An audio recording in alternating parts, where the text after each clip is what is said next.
नमस्कार प्रिय दर्शकों, स्वागत है आप सभी का। और आज के क्लास में हम समझेंगे ग्रहों का 6 प्रकार का बल।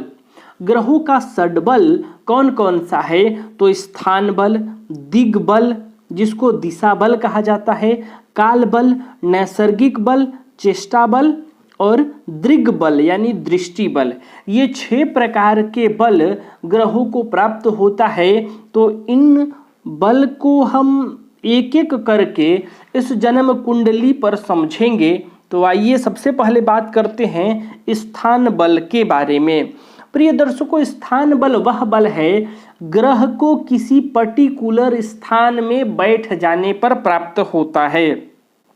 जैसे कि जन्म कुंडली में ग्रह जब अपनी उच्च राशि में जाकर बैठ जाए, या फिर अपनी मूल त्रिकोण राशि में बैठ जाए, या ग्रह स्वराशि में हो, अथवा अपनी मित्र ग्रह की राशि में हो।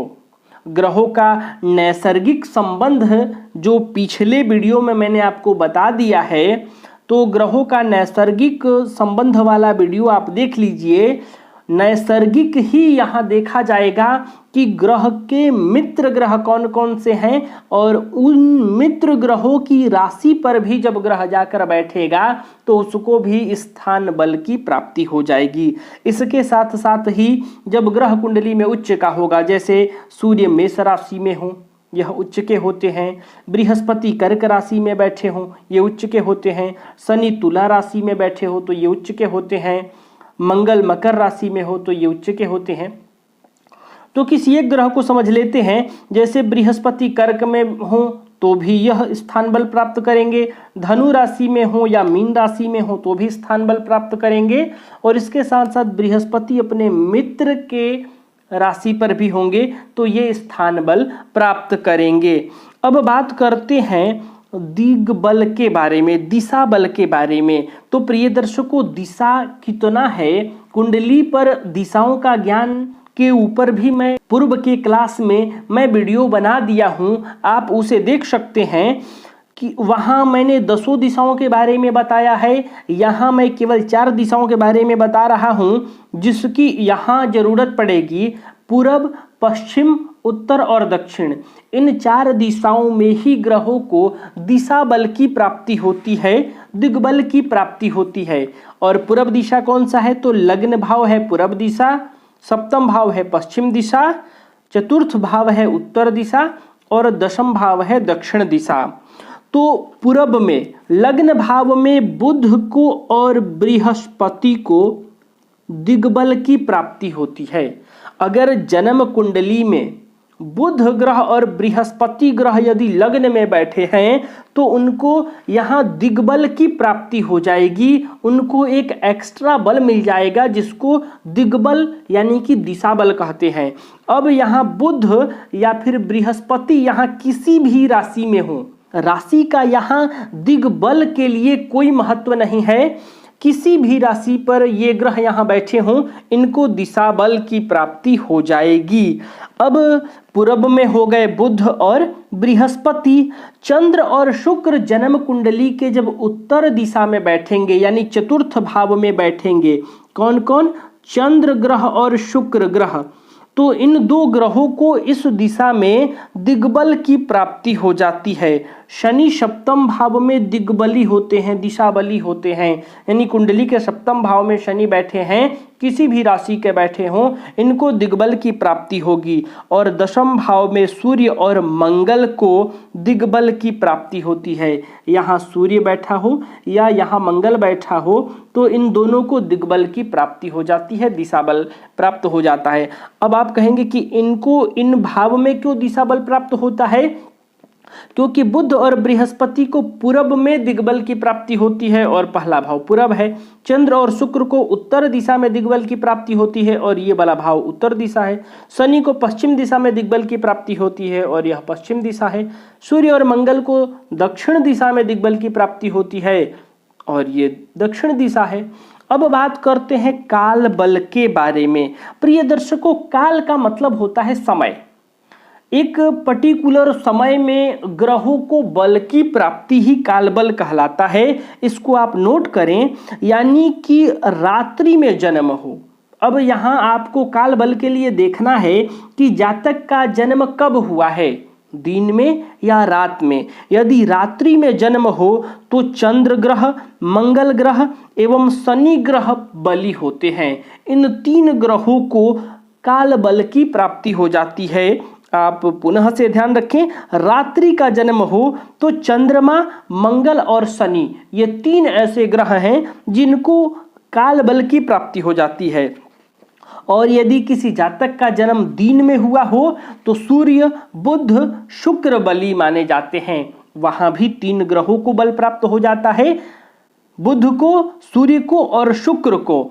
और इसके साथ आप एक बात और याद रखिए, कुछ ऋषियों के मत में एकलौता बुध ऐसा ग्रह है जिसको दिन और रात दोनों ही समय, दोनों ही काल में बली माना जाता है।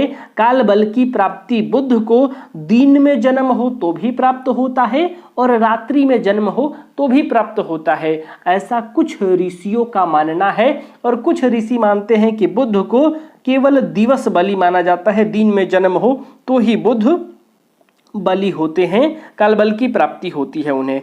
अब बात करते हैं नैसर्गिक बल के बारे में। तो प्रिय दर्शकों, नैसर्गिक बल का मतलब हुआ स्वाभाविक बल, नेचुरल बल। नवग्रह हैं, नवग्रहों में कौन सा ग्रह किस ग्रह से बली है? तो नैसर्गिक बल में राहु केतु की गणना नहीं होती है। राहु केतु छाया ग्रह हैं, इसलिए उनकी गणना नहीं होती है। तो राहु और केतु को छोड़कर बाकी जो बचे 7 ग्रह, उन 7 ग्रहों में नैसर्गिक बल तय होता है। और नैसर्गिक बल के बारे में, नैसर्गिक बल को समझाने के लिए मैंने जस्ट इससे पहले वाला ही वीडियो बनाया हूं, उस वीडियो को देख लीजिए।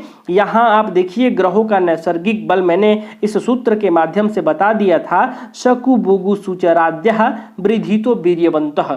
यही नैसर्गिक बल है जो आप यहाँ समझेंगे। नैसर्गिक बल, तो मैं उम्मीद कर रहा हूँ कि नैसर्गिक बल को आप पिछले वीडियो से समझ लिए होंगे।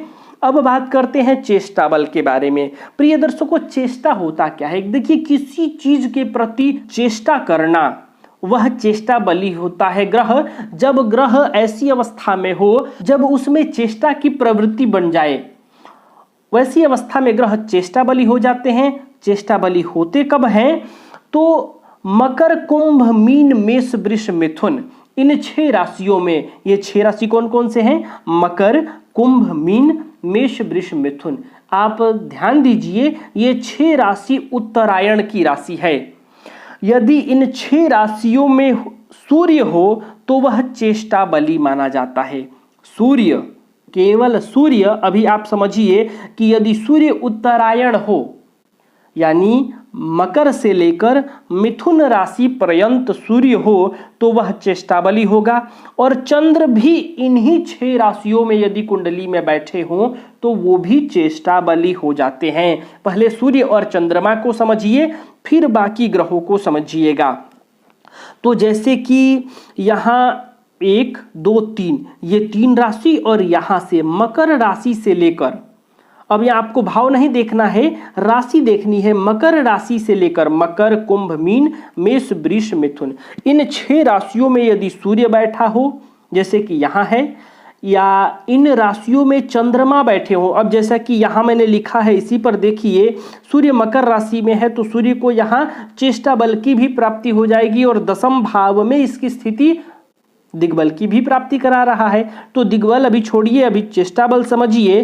तो सूर्य यहाँ मकर राशि में है, इसलिए इसको चेष्टा बल की प्राप्ति होगी। चंद्रमा कर्क में है, मिथुन राशि से बाहर हैं, इसलिए इनको यहाँ चेष्टा बल की प्राप्ति नहीं होती। यदि यही चंद्रमा मकर में होते, कुंभ में होते, मीन में होते, मेष में होते, वृषभ में होते या मिथुन में होते तो चेष्टा बल की प्राप्ति हो जाती। अब यहाँ ध्यान दीजिए कि मंगल ग्रह, बुध ग्रह, शुक्र ग्रह और बृहस्पति ग्रह तथा शनि ग्रह, कौन कौन से? मंगल, बुध, बृहस्पति, शुक्र और शनि, ये 5 ग्रह। ग्रह कितने हैं? राहु केतु को छोड़कर 7 ग्रह हैं। और वो 7 ग्रहों में से 2 ग्रह, सूर्य और चंद्रमा, उत्तरायण वाली जो राशि है, मकर राशि से लेकर मिथुन राशि, इन राशियों में बैठे हों तो चेष्टा बली होते हैं। और बाकी बचे जो 5 ग्रह, यदि वो ग्रह चेष्टा बली ग्रह के साथ बैठा हो तो वह भी चेष्टा बली हो जाता है, उसमें भी चेष्टा की प्रवृत्ति हो जाती है। जैसे कि यहाँ सूर्य चेष्टा बली हो रहा है तो सूर्य के साथ बैठा मंगल भी यहाँ चेष्टा बली हो जाएगा, और यहाँ चंद्र चेष्टा बली नहीं है तो इसके साथ बैठे शुक्र को चेष्टा बल की प्राप्ति नहीं होगी। तो प्रिय दर्शकों, ग्रह चेष्टा बली कब होता है और कौन कौन से ग्रह किस अवस्था में चेष्टा बली होते हैं ये आप समझ गए होंगे। अब बात करते हैं दृग्बल के बारे में। दृग्बल यानी दृष्टि का बल। जब किसी ग्रह को किसी ग्रह की दृष्टि प्राप्त होती है तब उसको किस प्रकार का बल मिलता है, और ग्रह की दृष्टि प्राप्त होने से जो बल मिलता है उसको दृष्टि बल कहा जाता है। जन्म कुंडली में जब किसी क्रूर ग्रह पर, अब क्रूर ग्रह कौन कौन है ये पता है आपको, और पापी ग्रह कौन है? पापी ग्रह जैसे शनि, मंगल, राहु, केतु, सूर्य। सूर्य को क्रूर ग्रह भी माना जाता है। और शुभ ग्रह कौन है? तो बृहस्पति और शुक्र, ये दो नैसर्गिक शुभ ग्रह हैं, और बुध और चंद्रमा की अवस्था निर्भर करेगी कि वह शुभ है कि नहीं। बुध यदि शुभ ग्रह के साथ बैठा हो, जैसे यहाँ बुध बृहस्पति के साथ बैठा है, बृहस्पति शुभ ग्रह है तो बुध यहाँ शुभ हो जाएगा। और चंद्रमा यदि कृष्ण पक्ष का हो तो ये पापी होगा, और शुक्ल पक्ष का हो तो शुभ होगा। तो बुध और चंद्रमा के पाप प्रभाव, पापी और शुभता के बारे में समझ गए। बाकी बृहस्पति और शुक्र नैसर्गिक शुभ ग्रह हैं, और मंगल, सूर्य, शनि, राहु, केतु ये पापी ग्रह हैं। तो जब क्रूर ग्रह या पापी ग्रह पर शुभ ग्रह की दृष्टि पड़ती हो तब वह क्रूर ग्रह भी शुभ ग्रह की दृष्टि पाकर दृग्बली हो जाता है। जैसे कि यहाँ शनि पापी ग्रह है, क्रूर ग्रह है, दुष्ट ग्रह है, यह कह सकते हैं पापी ग्रह है, तो इस शनि पर शुभ बृहस्पति ग्रह की दृष्टि पड़ेगी। पूर्ण दृष्टि आपको ध्यान रखना है, यहाँ अर्धपाद, एक पाद, द्विपाद नहीं देखना है। यहाँ पूर्ण दृष्टि जब पड़ेगी तो इस शनि में बृहस्पति यानी शुभ ग्रह की दृष्टि प्राप्त होगी, और शुभ ग्रह की दृष्टि प्राप्त करके इस शनि की क्रूरता, अशुभता कम होगी। इसी को कहते हैं दृग्बल। यानी कोई क्रूर ग्रह, कोई पापी ग्रह शुभ ग्रह की दृष्टि प्राप्त करता है तब वह क्रूर ग्रह भी शुभ ग्रह की दृष्टि प्राप्त करके दृग्बली हो जाता है, और उसमें कुछ शुभता की वृद्धि होती है। वह क्रूर ग्रह की क्रूरता कम हो जाती है इस दृग्बल के कारण। तो प्रिय दर्शकों, आप ग्रहों के 6 प्रकार के बल को समझे होंगे। तो प्रिय दर्शकों, आज के लिए बस इतना ही। तब तक के लिए हमें अनुमति दीजिए। नमस्कार।